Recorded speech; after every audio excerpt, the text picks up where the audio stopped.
So I, 21-year-old female, went to my granddad's 80-year-old male house last week, and he handed me a jar full of cash with my name on it.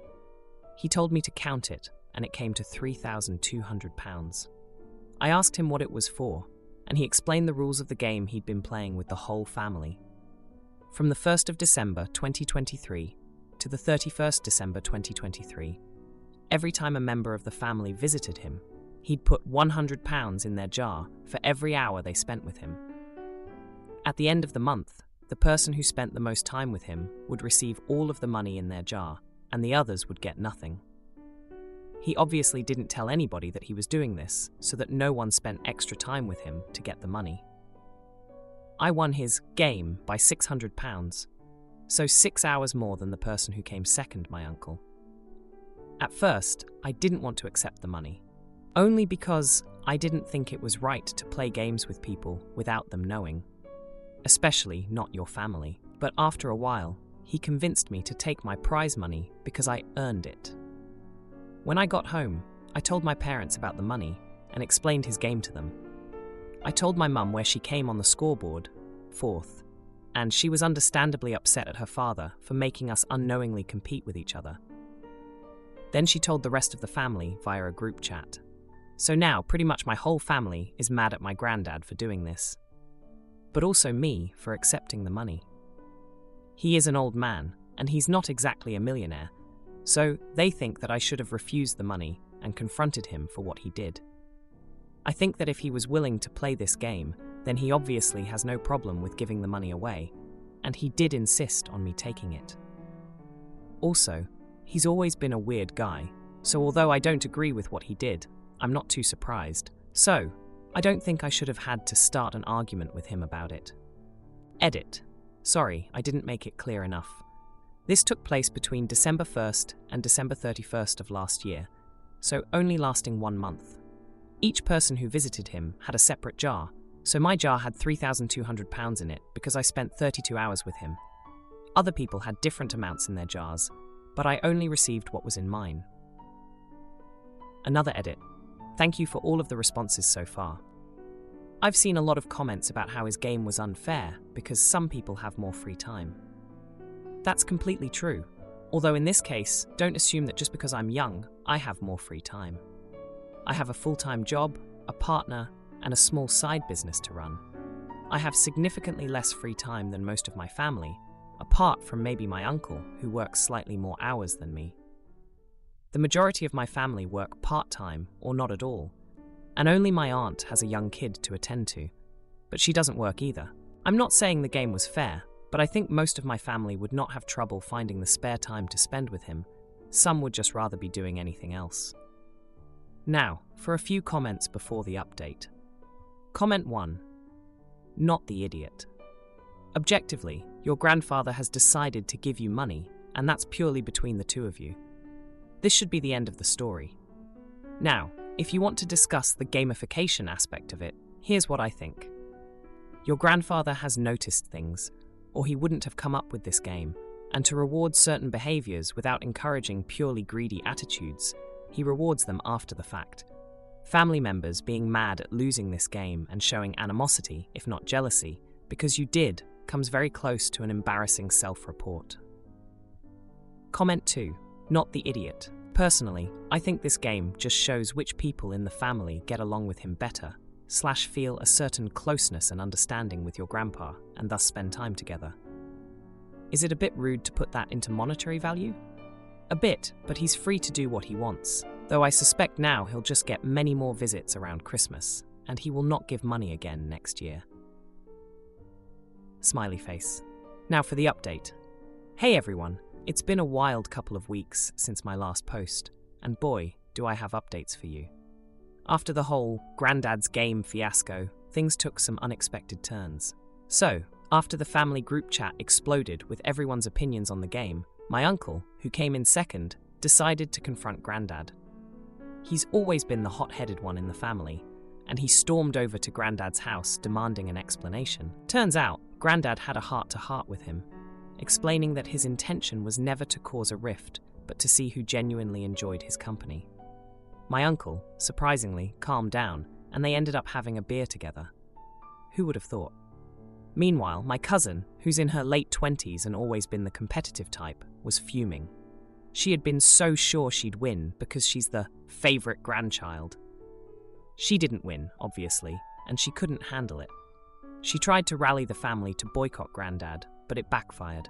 Most of the family started seeing her true colours, and it wasn't a pretty sight.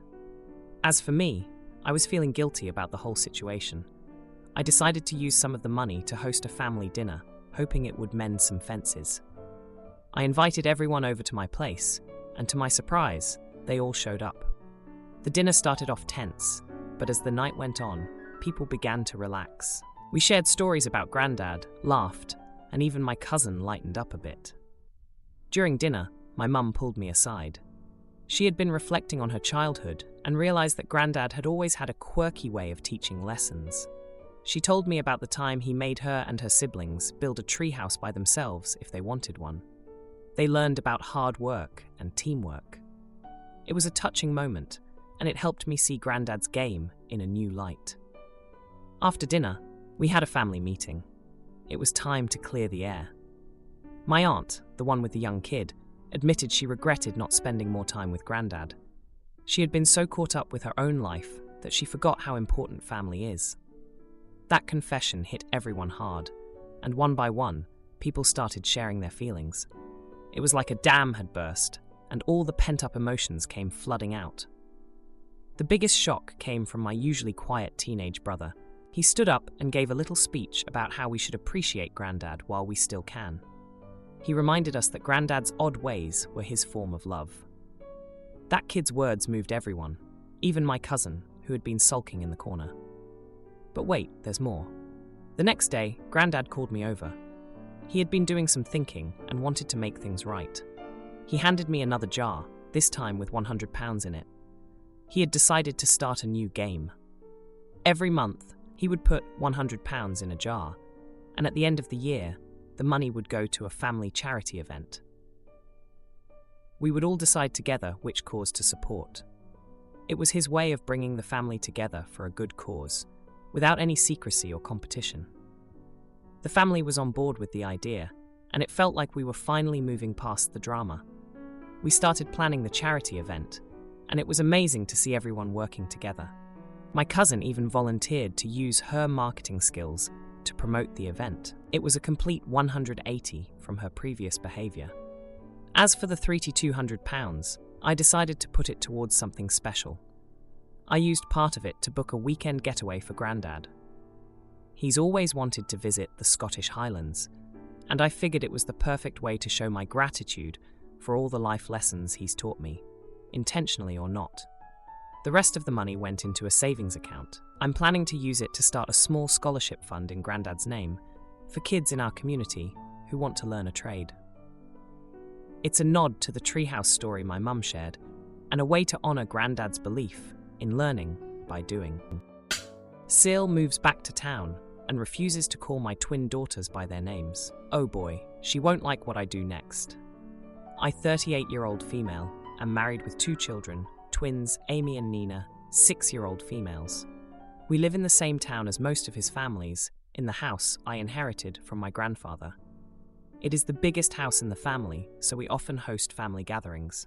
My husband's youngest sister Jane, 31-year-old female, has been travelling for work ever since her early 20s. Mid-2022, she moved in with her fiancé about half an hour drive away from us. After that, Jane shows up regularly at family gatherings and rebuilds relationships with her family members. The only thing she never bothers to do is address my daughters by their names. Amy and Nina are identical twins. I understand when people refer to them as the twins, but I think it is important that their individuality is respected. I always tell family and friends that now that they are 6 years old, it is important for them to have their own identity, and if possible, please treat them as individuals rather than a pair or a unit. My girls have different interests and hair-dressing styles, so it is not hard to tell them apart. Jane always insists on calling the girls the twins and makes no effort to distinguish them. I asked her many times to treat them as individuals, like her other nieces and nephews, and Jane would say okay and then keep doing the same thing. Last Christmas, Amy made paper cranes, and Nina painted flower pictures as their Christmas gifts to everyone in the family. They signed their names and individually handed the gift to everyone. Jane's fiancé had to work this year and did not join us.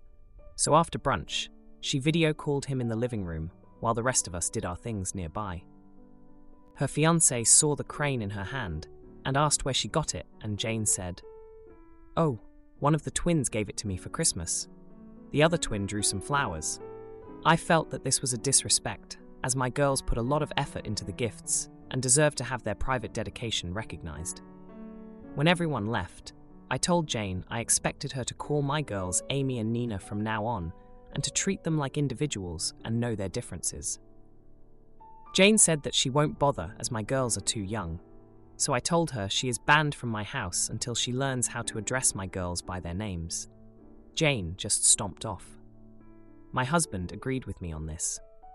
A few days ago, my mother-in-law called to plan my husband's birthday in early February. I told her we could have the party at my house like usual, but Jane would not be invited. My mother-in-law was alarmed and asked why, and when she learned of what happened, she was mad at Jane. Jane called me a few hours ago, calling me an AH for making a big deal out of something insignificant. She said my girls would be known as the twins, whether I like it or not, and once they get older, people will recognize them as individuals, but not now when they're young and just another couple of girls. She said she deserves to be with her family for her brother's birthday, and I need to let it go. Am I the idiot? Now for a few comments before the update. Comment 1, not the idiot. As the mother of identical twin girls, who are now adults, I was very intentional about clearly treating them as individuals while still enjoying the uniqueness of being twins. Creating an environment where they are treated as two separate humans, not a unit, is incredibly important. They have commented more than once how much they appreciated this growing up. Stick to your guns on this. Comment 2. Not the idiot. This isn't a case of accidental slip-ups. She is actively choosing not to learn the difference between them because it's too much effort. Yet she bothers for other kids? Yeah, no idiots here. Your husband's sister can deal with the consequences of her own behavior. I also second only referring to her as your husband's sister from now on. If your kids aren't worthy of a name, neither is she. Now, for the update. Hey everyone. A lot has happened since my last post about my sister-in-law Jane and her refusal to address my twin daughters, Amy and Nina, by their names. I wanted to give you all an update on the situation. After the whole Christmas gift incident, things were pretty tense between Jane and me. My husband's birthday was coming up, and I had already told my mother-in-law that Jane wouldn't be invited to the party at our house.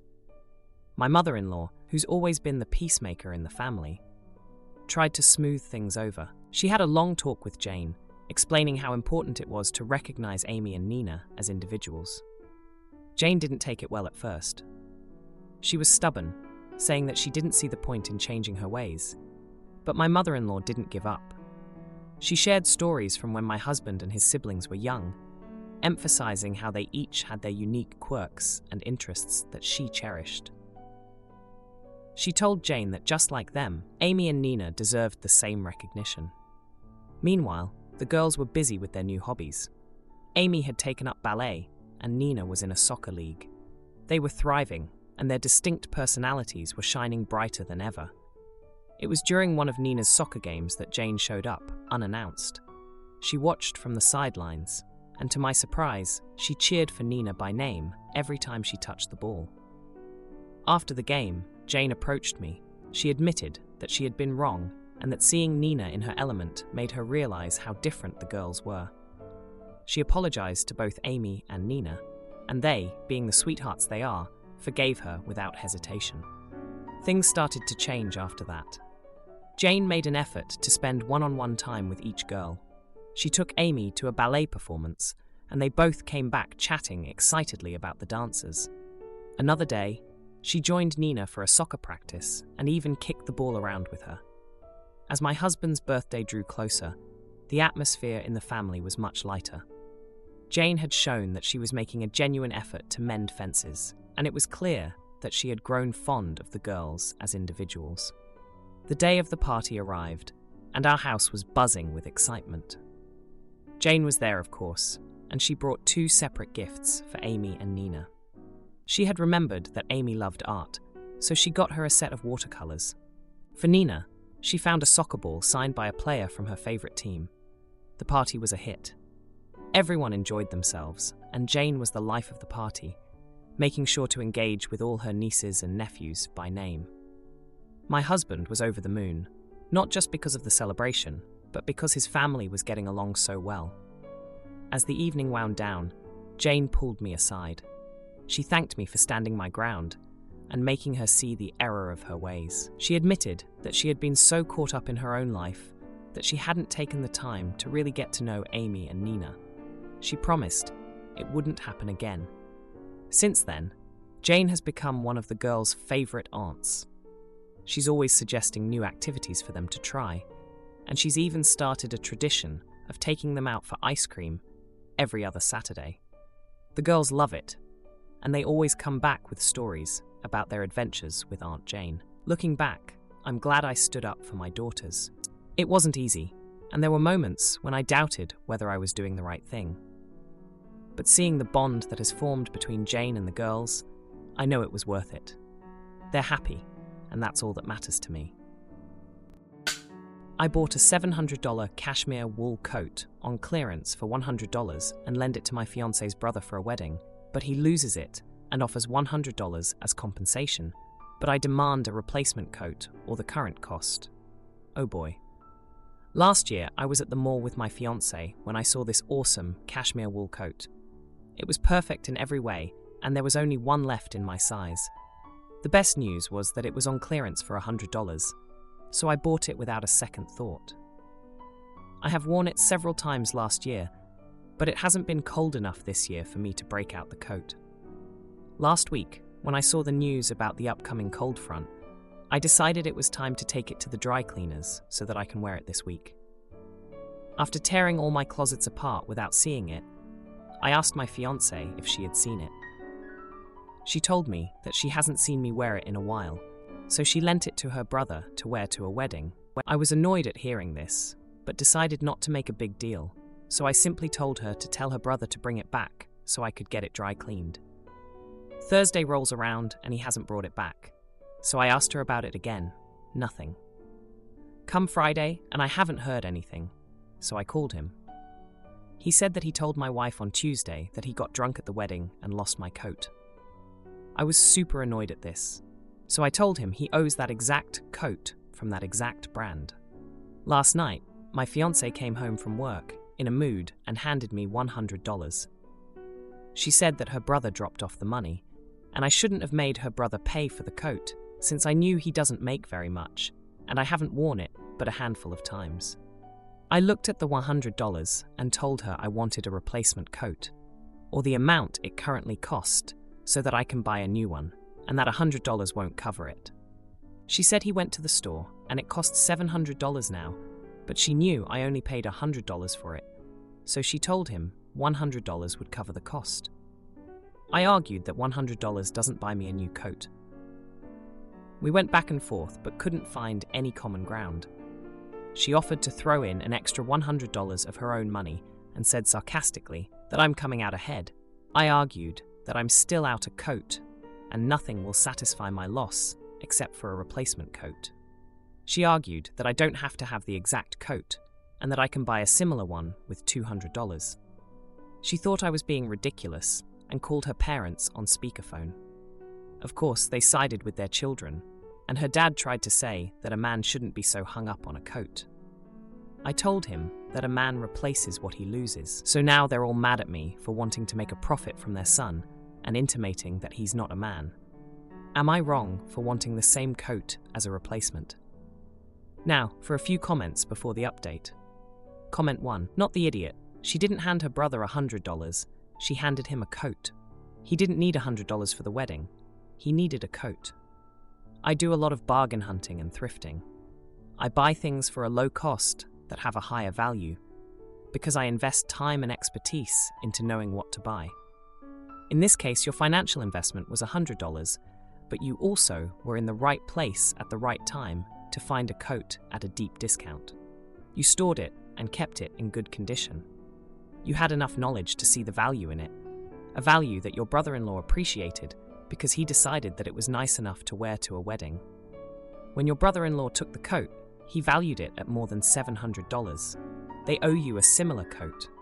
Now, if he can find one for $100 sure, and it needs to be the same materials and quality as the one he lost, that is work he needs to put in, not you.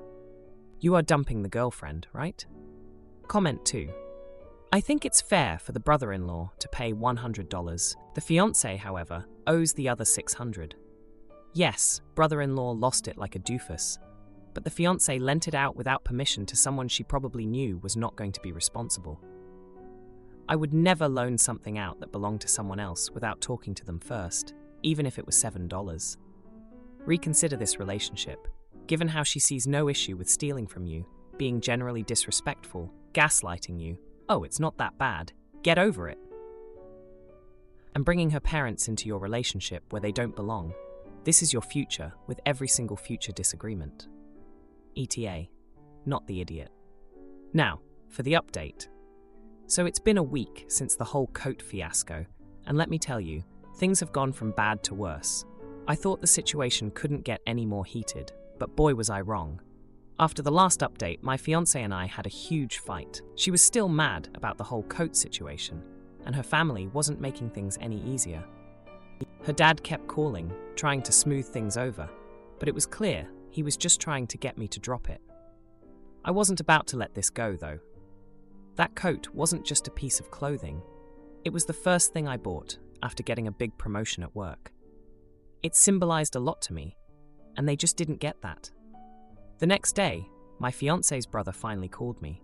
He apologized for losing the coat and said he'd been feeling guilty about it. He admitted he didn't just lose it. He actually spilled wine on it at the wedding and then left it behind because he was too embarrassed to tell anyone. I couldn't believe it. Not only had he lost my coat, but he'd also lied about it. I was furious, but I tried to keep my cool.